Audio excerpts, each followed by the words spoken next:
All right, so welcome to the AI or Not to AI Navigating Opportunities and Challenges webinar with CSU Rights. I'm Christina Quinn, the director of CSU Rights, and I'm going to take us to kind of a quick itinerary and what it is that we're doing with our time together. If you're here in real life, in person, or I guess virtually in real time, we've already done the reflection on AI use. We talked about how being aware of how we're using it for what purposes, what the strengths and limitations are, and how comfortable we feel talking about our use of AI. It's really helpful for us to just be aware on our end so that we can then be more comfortable having that conversation about AI later on. We'll talk about the nature of the talk, what we're just calling the talk right now. And then I have some information about what it is that scholars, journals, and the media are saying about AI use, particularly, of course, for our purposes in terms of writing, and then in terms of research and the academic work that we do. I'll talk about the university guidelines, and then I'll just kind of bring up for us to kind of think about what it is that we might want to consider as being our own guidelines and agreements then, something to set up for our own purposes, because it's not clear terrain yet. There's not a lot of clarity on what it is that is specific to the use of AI. It's continually shifting and changing the capabilities and what it is that we can do with it. And so there's going to be some continual changing along the way, I think, as well with our guidelines. All right, so we've already done the reflection. And again, that reflection was, how are you currently using AI? What are your co-authors or what are your PIs using, or how are you thinking about it, excuse me? And then what are the strengths and opportunities, the limitations, and how comfortable you feel. All right, and that talk, I'm thinking about the talk as being anytime you have a topic for conversation where it feels a little bit like you're vulnerable, maybe, or that you could be exposed, it feels a little uncomfortable. I think AI is one of those things. Well, our writing in general makes us a little squeamish, right? We often get uncomfortable talking about our writing, but really talking about with your advisors, with yourself. But if you have co-authors, if you have a team, if you have others that you're working with, then it's also really important for us to be clear with, of course, ourselves, right, first on how we're using it, but then also with others. And your PIs, if you are co-authoring with them, they count as a co-author. They're not just your advisor on your thesis or dissertation, then they are also your co-author on a publication. So that kind of disclosure is really important early on. And we talk about co-author agreements or other kinds of agreements between graduate student writers, postdocs, and their PIs or their faculty advisors in other workshops. But in those agreements, we have yet to really bring in a lot of conversation about AI use. And my encouragement to you would be to have those conversations as early as possible. If you're not already having conversations with your co-authors about how you're agreeing author order or how authorship is going to be determined, but then also now building in a very clear conversation about AI, I would highly encourage you to have those conversations as early as possible. Oop, I'm trying to move forward. Wrong button. There we go.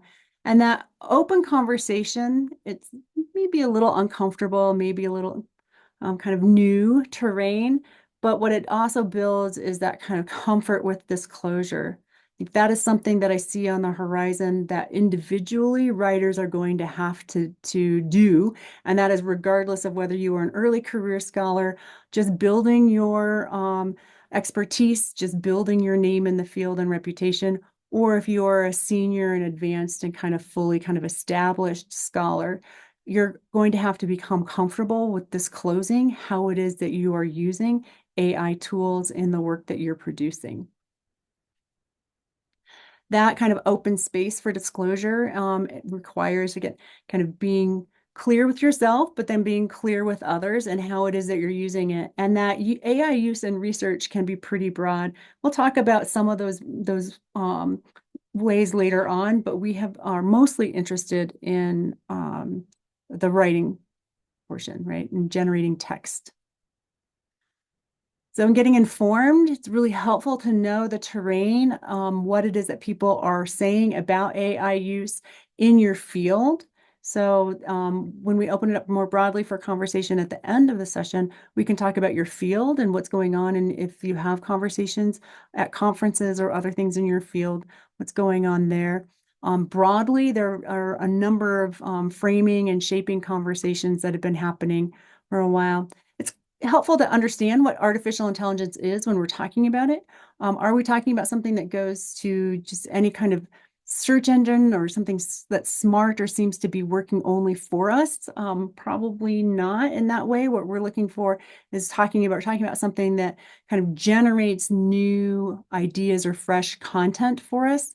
And here, the artificial intelligence risk management kind of framework, this is US government, gives us a kind of clear definition that's helpful for our purposes, which is that it refers to an AI system that's engineered or machine-based that, given a set of objectives, generates outputs. And so the outputs are going to be slightly different than, let's say, a search engine on AI, but as predictions, recommendations, decisions, influencing real or virtual environments. So it's not just that we're using it as a tool, but that it's possible that we're not clear how it is that it's generating new information. Is one of those kinds of risks. And AI systems are designed to operate with various levels of autonomy. And it's that autonomy. And I know that now AI systems are being built into, for example, our search engines to Microsoft products. And so at some point in time, they're going to be smart and kind of AI supported programs that we're automatically using. And so it's just something for us to think how this is a moving target when we're talking about a given set of objectives, generate outputs and predictions of recommendations or decisions for the real or virtual environments. Those real and virtual environments are going to be continually shifting, and so too is the nature of that AI. So we're going to have to get really comfortable, I think, with having discussions, then conversations with others as we move forward using new types of AI. Back last year in 2023, that was kind of like a banner year for having these kind of broad conversations about, oh gosh, what are we doing with AI and text generation in those LLMs, right? And thinking about how it is that we're using AI to generate text. And a lot of the journals, scientific journals, academic journals broadly, started having conversations about AI and authorship. And early on with ChatGPT, there had been some publications that included ChatGPT as an AI author. And since then, there was this kind of quick kind of pullback and clarification from a lot of journals, including Nature, saying, wait a minute, we don't think that AI can be listed as an author. It is not autonomous in the same way as a human being. It can't be held responsible for clarifying or stating and be held responsible for what has been said. And so because of that, that's not an autonomous kind of authorial subject and someone who gets credited with being an author on a text. So just keep that in mind, that if you're looking at how it is that you are using AI as a tool and thinking about you being the authoring subject, that's how it is that you both get credit for being the author, but it's also how you wind up being responsible for the content of what's in that document. And if you're always thinking about it in terms of the authorizing subject, you getting credit, but then also then being responsible, it can be helpful to think about whether, the AI tool, how is that helping you and what are you using it for? The predictive writing support, by the way, is not new, and most of it we have not disclosed, right? We don't disclose when we use, word spell correct. We don't disclose when we use Grammarly and Grammarly support for our sentences. And so in that regard, because we are the people who are generally overseeing and agreeing and saying, yes, this is the correct form of this word. That is the better spelling. That is the better syntax and framing for that sentence. It presumes that that writing support in the past that we've had that's predictive has been still controlled by the authorizing subject, who the author is. Of course, now with text generation, where you can generate entire novels within a very short period of time, or you can generate entire essays, right? Draft of an essay in a very, very short period of time using an LLM. Then the question becomes like, who's generating what and who's in control? So at that point, we're off to the races. Notice that in these kind of predictive writing supports that have been used in the past, starting off with the writer's own text is essential to how it is that they worked, rather than starting off with an idea or a prompt and then letting the LLM generate the response to that prompt and generate all of the content after that. And so that's the kind of key difference on when we're talking about you being in control and using it as a tool versus it generating an LLM generating a lot of text for you already, and then you just saying, yeah, that's great. Artificial intelligence and the conduct of literature reviews. This is, again, not new. This article publication, this is from 2022, before there was this kind of big turn towards and use of AI for literature reviews. But there were calls, and here in the Journal of Information Technology, a call for, let's figure out how to create better and better AI applications that can help us as researchers be able to sift through the copious amount of reading and work that we would need to do as scholars. How can we find the texts? How can we curate the texts? How can we then read the texts and process all of the texts that are relevant to our own studies? And in some of our fields, it's impossible for you to have read everything. It became impossible in my field about 20 years ago to read everything that, for example, someone had written on Samuel Beckett, right? Everything out there on Samuel Beckett as a playwright, right? It's impossible to read all of that in your scholarly lifetime and then synthesize it, pull it all together, and write about it. So having some artificial intelligence tools has long been part of conversations of how is it we can use machines to be able to help humans do this. But again, the key component is starting off with using a machine or using machine intelligence, right, to be able to guide you in your work and not to be able to kind of slough it off and say, oh, well, I've got a machine working on that. Publishers, many of them have been banning ChatGPT, again, from being listed as an academic author. We talked about that already, but you also want to check with your publisher's guidelines before you submit, definitely, but before you start writing and using AI, to just make sure that it's okay, right? You would not want to get into a position where you are not able to use AI. You would be forced to disclose that you have, and then if it's not an acceptable condition of being able to submit to that journal, then you would have to go back and revise and rework your whole piece. Chronicle of Higher Education published some great pieces about AI and looking, of course, at how it's going to change undergraduate education. We haven't had as much on graduate education, but talking about faculty and faculty writing, I love the title of this piece because it's so ominous, right? That it's not just our students, that ChatGPT is coming for faculty writing, and there's little agreement on the rules that should govern it. This right here, and we started off in a little bit in the pre-conversation about like, what are the rules? What are the guidelines? And basically it feels a lot like the wild, wild west out there, that kind of lawless west. We don't have a lot of guidelines. We'll talk about that in a moment from different universities and places and spaces, what we can kind of cobble together that we see as being helpful for our purposes here as writers at CSU, and then through CSU Writes.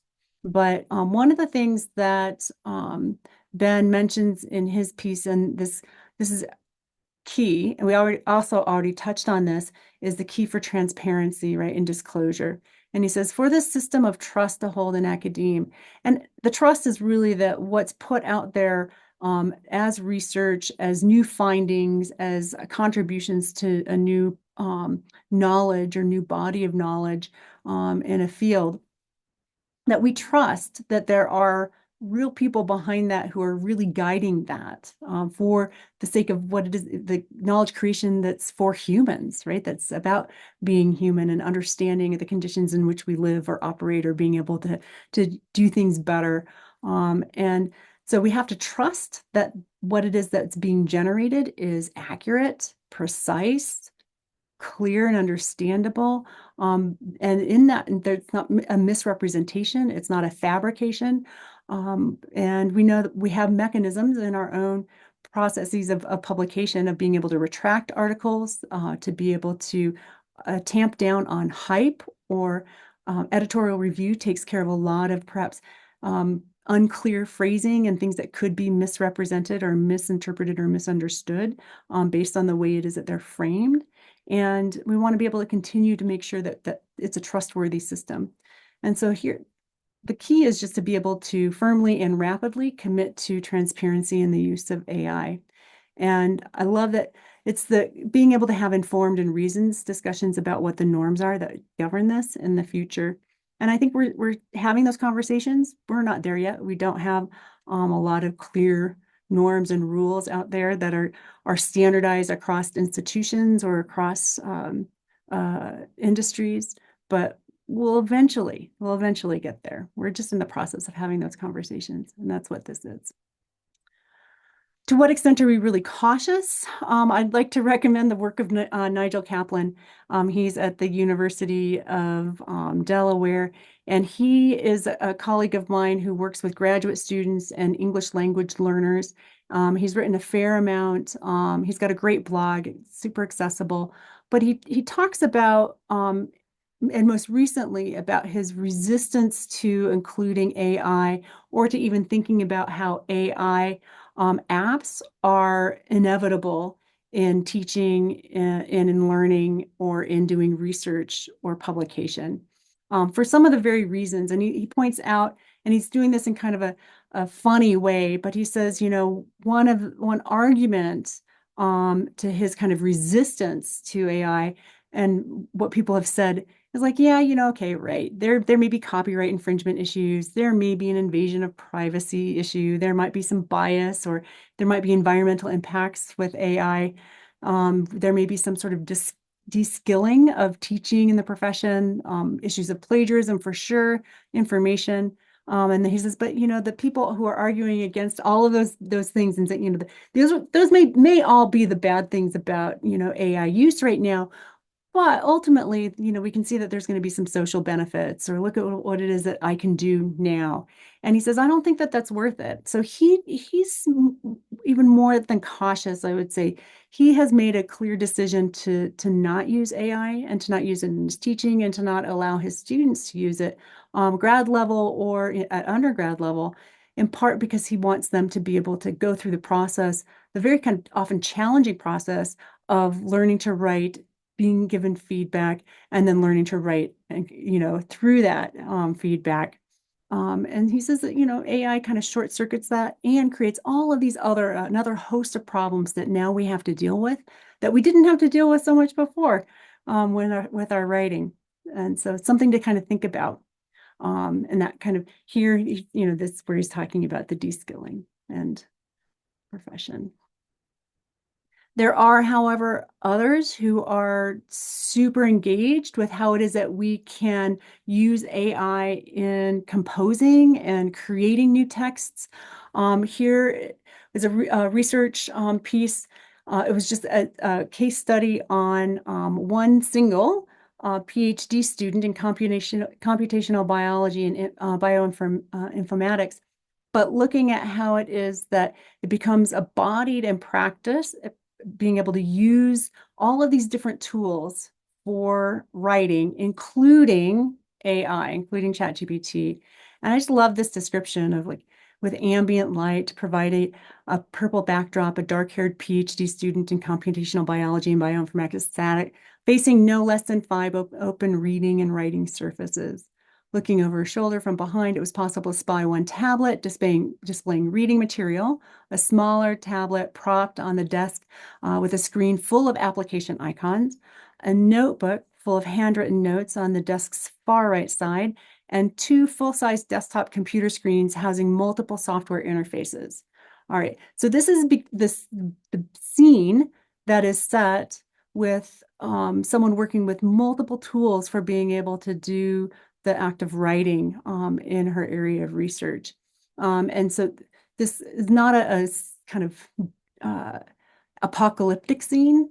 It is a scene of somebody who is skillfully using lots of tools to be able to do the work that she needs to do for her program.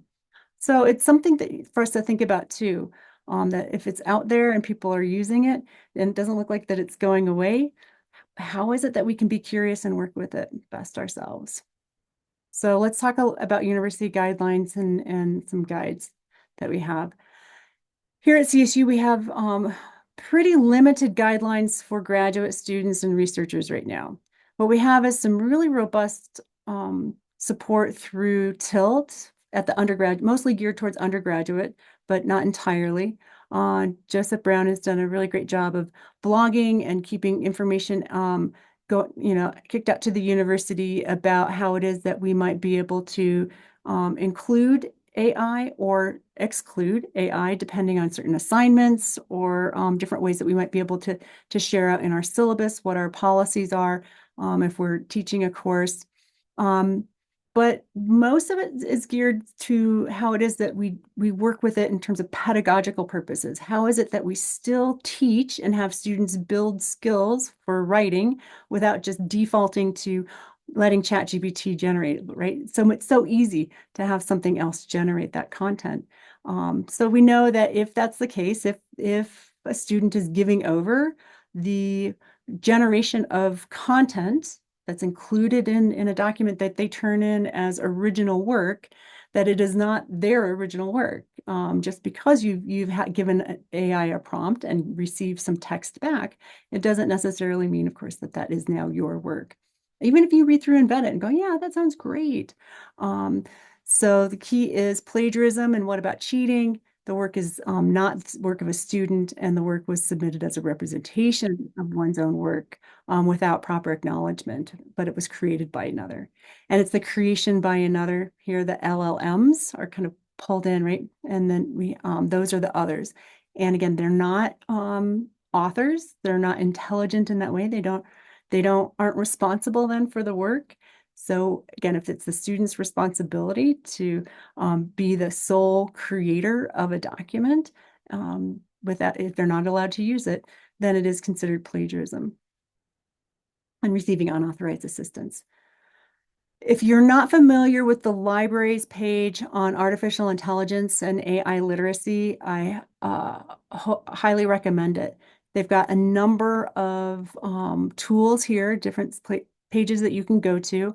Prompt engineering, like how can you give AI good prompts, right, to be able to get the best. And librarians are really good at this because they work with search engines all the time and catalogs and lots of information, lots and lots of texts, and getting people to be able to gather and kind of curate just only the text that they need for their specific project. So librarians are kind of already on this in ways that I admire greatly, right? That they're kind of looking at how it is that things get curated and what tools can we bring to bear for that. Here, giving information about how to teach with AI, learning about AI. And this last one I'm going to have us take a look at, which is citing an AI. So if you're doing certain types of reviews, interestingly enough, you can then, in certain instances, AI is not going to be your author, but you can give acknowledgement or you will cite AI. So you will give credit to having used AI. It's, again, not an author, but it will be something that you will then cite. And so they have how to cite AI tools. This is a piece that was written by a colleague at Iowa State University. And I love that she talks about how it is that you can then break down the different ways that you would be using and integrating AI tools into your workflow and where it is that you're going to have to acknowledge that use um, within the submission, but also perhaps give acknowledgement, formal acknowledgement to particular kinds of tools through your citation. So, for example, in the transparency in systematic reviews, that you would need to disclose the use of AI literature searches and screening tools in systematic reviews and meta-analyses, where methodology is integral to interpreting results. However, it's generally unnecessary to cite AI assistance with informal literature reviews. So if you think about it, if you're doing a study where gathering large data sets of literature and is part of your methodology, and I'm thinking here about a study that was done it looked at texts from 1945 until 2010, and it looked at the impact value of those publications and in those fields, and looking and seeing how many texts were kind of field changing, paradigm shifting. They were looking for these like radical impacts and where you could see that with certain publications by taking a look at this huge data set. So in that instance, right, that would be something where you would disclose your use of AI, in part because it's part of your methodology. It also could be both a strength of your study, but it could also be the limitation, right? So you can have somebody else come through and say, you know what, I think this was a great study. However, how it is that you gathered these or the number of texts that you gathered was faulty because the system was faulty. And then there's another set of conversations that could be had as academics. So the reasons why you would want to cite your AI are pretty strategic. You want to always make sure that you are not citing or not sharing about AI use because you feel uncertain or embarrassed or vulnerable, right? We want to make sure that we're always acknowledging that AI writing support. So if you received AI assistance, consider including an acknowledgement. It doesn't relinquish your responsibility as an author, right? And that citation implies verification. An acknowledgement does not. So if you're citing, that means that it's kind of integrated and you're verifying. It can uphold accountability, right? While AI tools can provide helpful support, you're made accountable for the final published content. And so don't overstate the involvement. Just just describe how it is that you've used it factually. That's what people want. They want to know that you are the credible author, and that are um, showing and demonstrating what sources you've used, what scholars you're in conversation with. You also want to then what tools, what methodology, right? What equipment have you used in generating this topic or this body of research, right? So it could be an article, it could be proposals, whatever it is that you're building out. You want to make sure that you're always including some recognition of that. The University of Toronto, I'm going to go to their frequently asked question page for a way for us to access some of the questions that have come up and to address perhaps some of the areas that we can be having a broader conversation, definitely after the webinar portion for those of you who are here, but thinking about where it is that we might need some additional guidance from our institution or from our colleagues or from our PIs and advisors. So your committee, by the way, might be able to answer a lot of these types of questions for you. But I thought Toronto did a great job of being able to just say, this is the landscape when we're talking about graduate student writing and the development, particularly of graduate student writing skills. How might they or should they even be using AI? And so they have, questions, right? Should you, right? Can they use it in generating a doctoral thesis? You got to talk to your committee at this point. Can you use it in developing writing skills? I think we've already touched on that a little bit in our reflection mode, but I think we're all building skills by getting feedback. And so on the one hand, that's helpful, but are we cognitively kind of aware of our own building of our writing skills through that process? Can we use it to edit a doctoral thesis? I'll talk about the risks for AI in a moment, but that would be if you're just dumping in a manuscript or a chapter and having AI give feedback or edit. First of all, I would highly recommend don't ever do that because it's putting your research at risk. But also to edit, I think that we've used AI tools before, right? Grammarly, for example.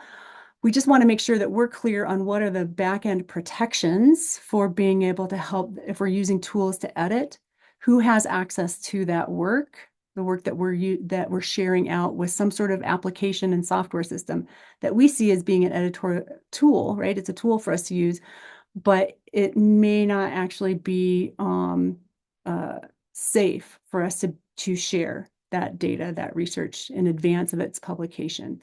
Once it's published, it may already be out there, right, for use.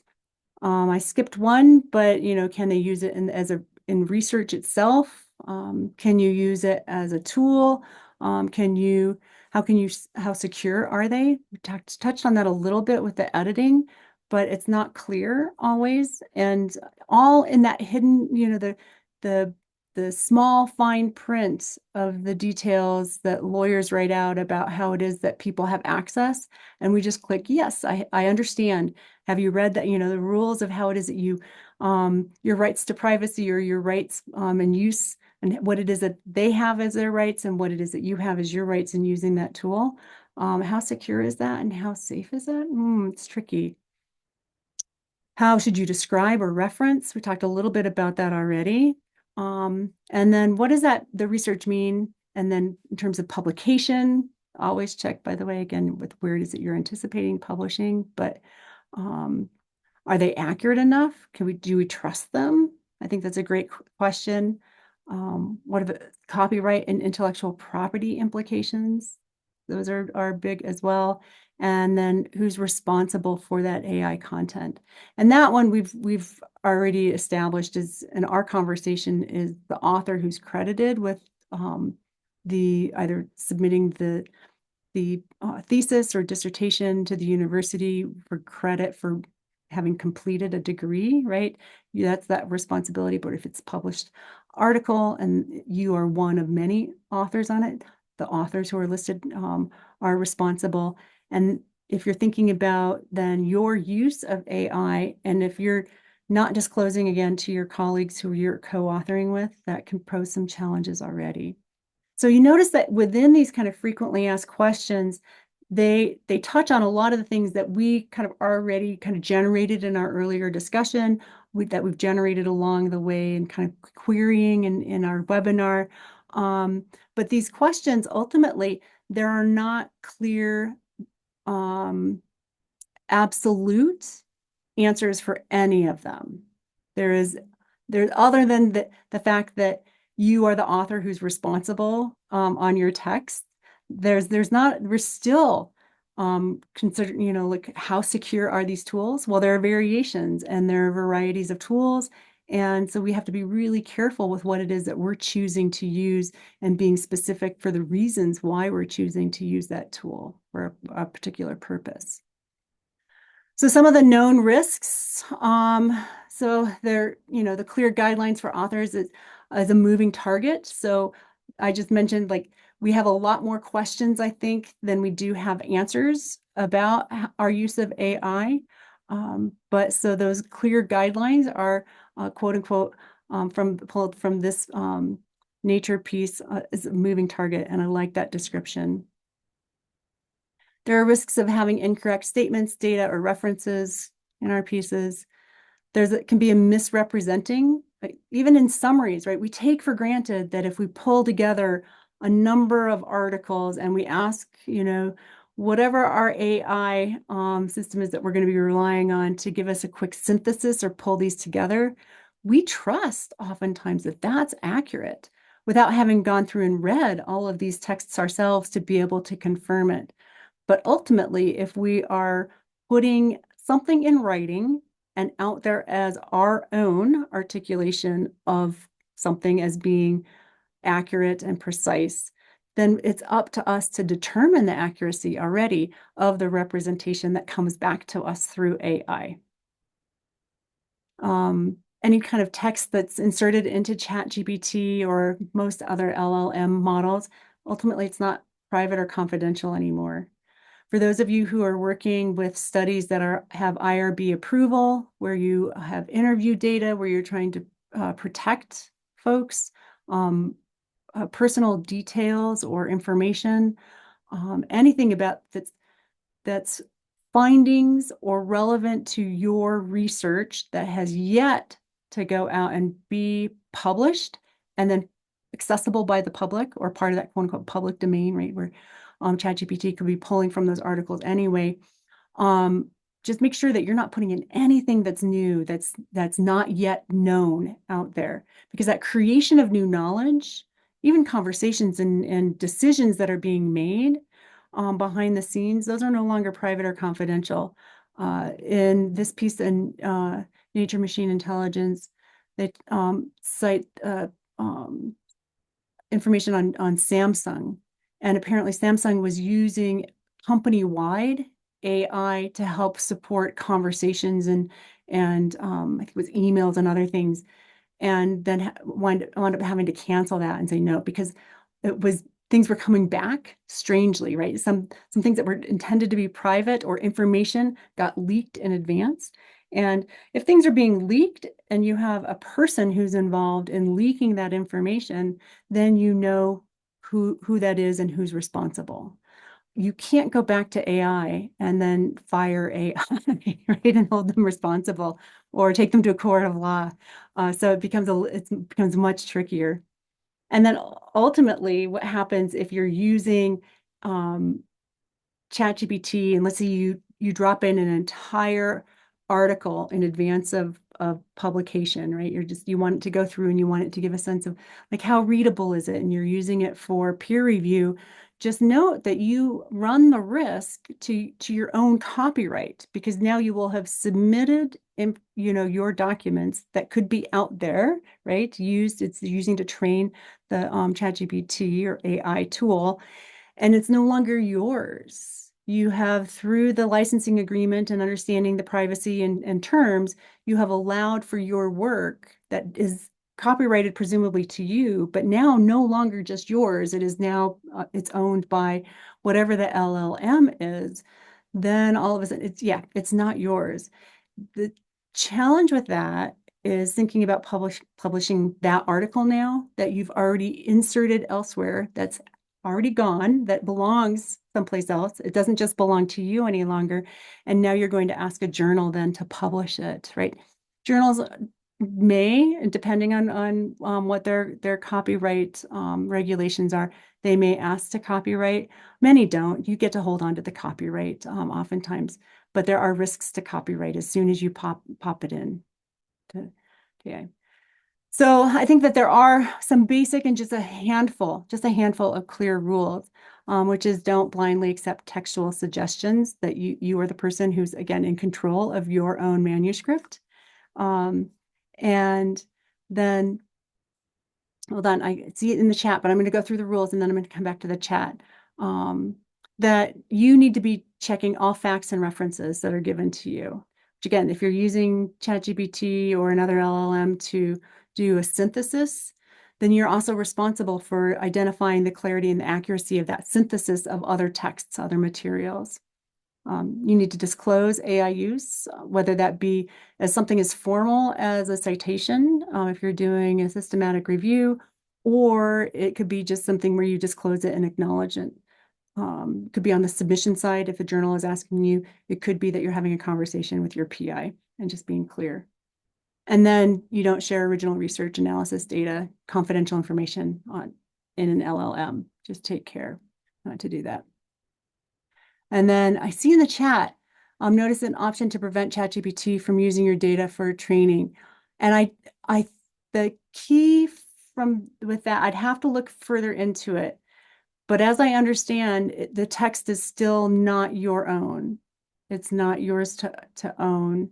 And then, yeah, that Claude says that it doesn't save your input. Right. And so the trust is huge on those. And it's not clear to me, unless we have something like, as I understand, Arizona State University has their own kind of enterprise versions of ChatGPT, for example. They have a closed university system with built-in safeguards for their own researchers.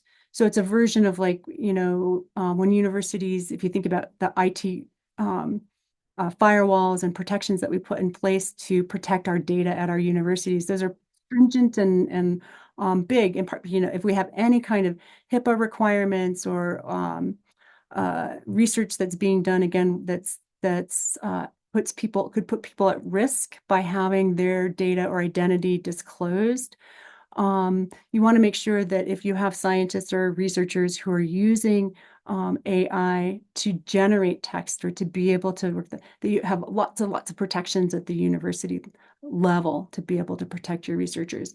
If you're using any of these systems as an individual researcher without having systemic kind of like structures and that are in place to protect, I would say that you're at risk and you're putting your research at risk by putting them in there. Again, you have to trust that somehow that they're not going to be using your data or text otherwise.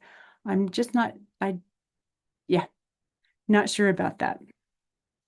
And moving target, I still have more to learn on that as well. Yeah, you're welcome. So when we're thinking about writing in 2024, I think we have a lot to learn. We have a lot to talk about. I'm really excited to hear more for those of you who are here in person about how you're using and what your AI and how you're experiencing conversations about AI in your own fields and in your areas. If we're not talking about it, it means that people are just kind of hiding away, and that makes me a little nervous. Thinking about your own guidelines and your own agreements. Just consider, as I mentioned at the very beginning, think about your co-author agreements, think about your agreements with your faculty advisors. And that there's a lot that goes unsaid. We touched on that earlier, right, in our kind of reflection. There's a lot where we just kind of, our advisors assume that we're going to be acting or doing things in the way that they would. And we kind of assume that they're okay with us getting things done in the way that we would choose to. And sometimes those don't match up. So just make sure that you have conversations early on. Addressing co-author relationships is one way to do it. And then addressing the ethics of bringing in AI into those co-author agreements is a great way to do it. So if you're looking for a way to talk about how it is that AI might support you in your writing, just get clear on how you're using it, why you're using it, and make an argument and make a case for being able to use it. Your PI, the advisor might say otherwise. So then that's an opportunity then for having a broader conversation, for sure. But just also make sure that you know what those requirements are in advance as well from where you're submitting. If you're looking at ways to do that, I would pull some strategies from team writing. This comes from, and I can pop this in the chat. I just think it's Oliver et al. Have done a great job of talking about how it is that you put things together. And when you think about AI as part of this process, their guiding principles, their first one is transparency. And that's how people work together well. And if we go back to that's kind of the landing kind of ethical kind of statement and principle for working with AI is just transparency. It keeps coming up. And here we see transparency as being the kind of key guide and key principle for how it is that people can work together. And I would make an argument that as soon as you are in relationship with others, getting advice, working in the field, kind of having conversations, and then writing what it is that you know. You don't know what you know about your field just because you've gathered that data. You know it because you've read what other people have said. You have had conversations with your colleagues, that you've gone to conferences. So you've looked at many texts, right? And so being transparent about all of that and where it is that your information is coming from is super important in giving credit where credit is due. Inclusion, fairness, protection, promotion, accountability, efficiency, productivity, and creativity. These are all the guiding principles if you're on a team working. And I think these are all the principles that we use, even if we're just in a department that is largely single author. folks. But if you're on a team, if you're in a lab, these are all principles that should be guiding the best practices of how it is that you're operating.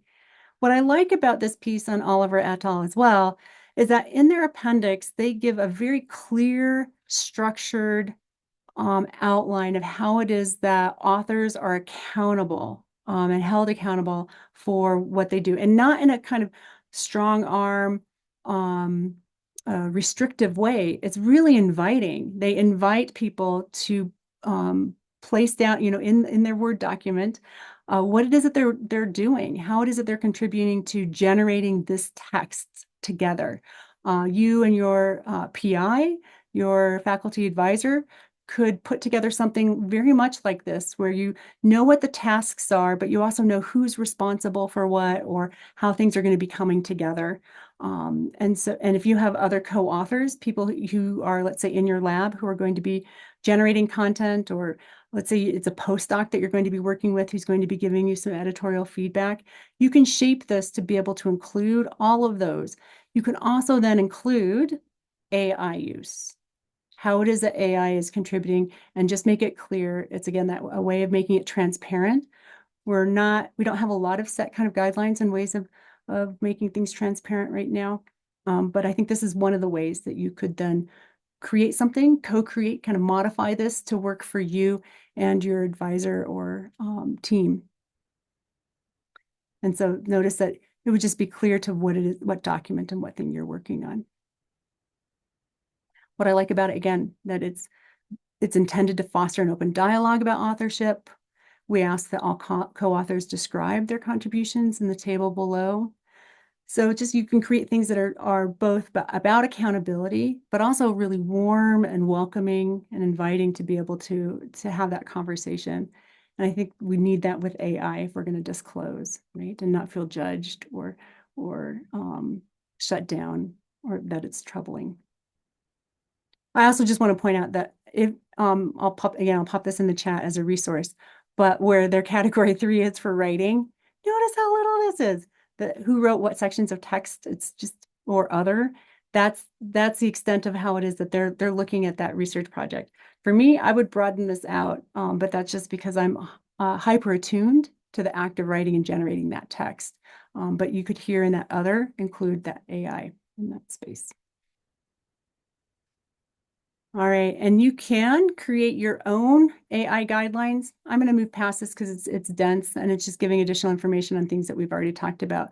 But when they talk about those guiding principles of being transparent, right, and participation and other things, that you can just write it all out. And it's lovely to have, once you have a draft, it's lovely to have something like this for you to build off of, excuse me, in the future.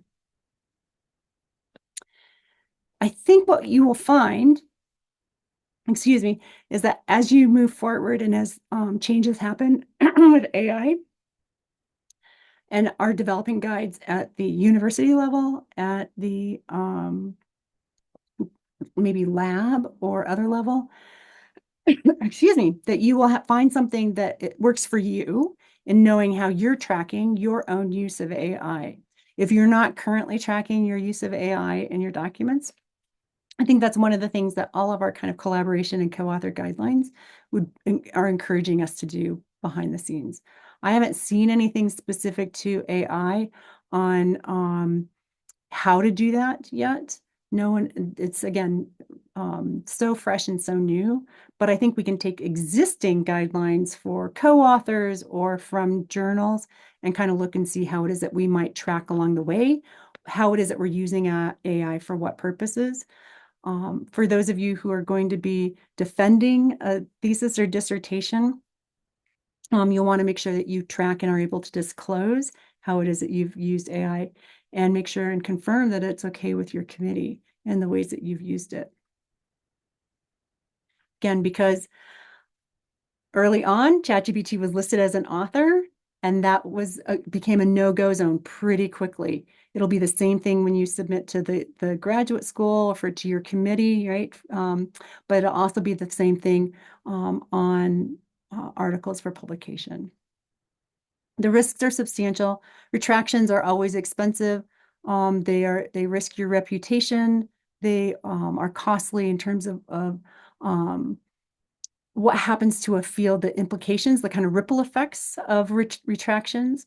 If it happens pretty quickly, it's possible that folks are not building off of that research. But if it takes a while, you can think about like in biomedical fields where you may have, change moving really quickly, research coming out very fast, and you may have a study that is groundbreaking and really helpful for so many scientists because it presumes and it provides data in one particular way. And then realize that after people have built off of it, that it was faulty, right? That it gets retracted, that maybe something was false and significantly off with that study. So just know that retractions are tricky and this happens. This is an article that was retracted, and you can tell by the introduction. It says, certainly, here's a possible introduction for your piece, right? And it was they had generated at least the introduction, if not other portions of their article through ChatGPT. So our collective takeaways for today before we get to conversation are, I think, co-writing and working with AI. It always begins with your own contribution, right? And then working based on that. Boris Strupy, the Sentient Syllabus Project, you can look through his stuff. It's fascinating. I heard him give a talk at a conference. And he talks about how kind of this pre-peer review use of AI, which is what we were talking about a lot in our how it is that we're using it for getting just a little bit of feedback on our sentences or our ideas, and how we're shaping those, not the ideas themselves as the content of those ideas, but actually the structural shaping and word choices of that. That can be really helpful. And he says that's good. He also recommended that if you are new to an area, if you are a learner, that you not be using AI to generate content or to give you too much information, that you really want to be kind of working through the difficult task of doing the reading on your own, and kind of working through and building your knowledge and conversation with trusted colleagues and not with AI. And I have just a few reminders. We have Helen Sword, who's coming on October 4th to Morgan Library. And so those have been announced. But if you go to the CSU Rates website, you come and work with Helen Sword. She's giving a talk where she talks about writing creatively with AI. And it's very much about how you retain a sense of your own authorship and can build and use AI as a tool. So writing intelligently with AI is her first talk. Her second one in the afternoon is about creative approaches to research writing. And so if you're at all interested in like how it is that you can be more creative and playful with your work and with your writing, the afternoon session would be fabulous. And then for our book club, I just got to give a shout out because now is the time to start reading if you're interested in attending and participating in this. It's November 5th. Optimal, it talks about emotional intelligence, but not just how you can boost your own performance, but how it is that you can lead teams and how it is that you can participate on teams, making organizations much better over time and thinking about being able to sustain, I like the high level of performance consistently over time, but also without burnout. And so one of the key things that Goldman and Chernis are talking about is how is it you do this while kind of maintaining high standards, but without tipping into some sort of exhaustion or burnout.